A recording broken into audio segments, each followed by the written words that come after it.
আপনারা প্রশ্ন করছেন মাজার ভাঙ্গা জায়েজ আছে কিনা। কেন মাজার ভাঙবেন? মাজার তো জিয়ারতের জায়গা। ওলিয়া উলিয়াদেরকে যেখানে কবর দেওয়া হয় এখানে জিয়ারত করলে সোয়াব হয়, তিনি ভাঙবেন কেন?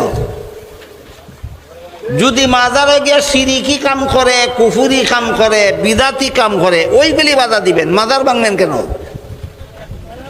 মাজারের নামে মান্নাত করলে বাধা দিবেন, মাজারও গিয়ে সেজদা দিলে বাধা দিবেন, মাজারে গিয়ে চক্কর দিলে বাধা দিবেন। এগুলি বিদাত, কুফুরি, শিরিকি।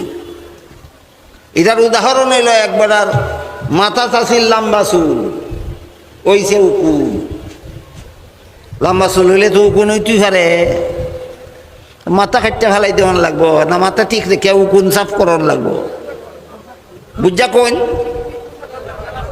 মাথা টুকুন হইলে মাথা খাটতে ফেলাই দেওয়ান লাগবো না উকুন সাফ করার লাগবো। মাজারও কুফুরি বেদাতি কাজ হইলে মাজার বেঙ্গাল দায়িত্ব না।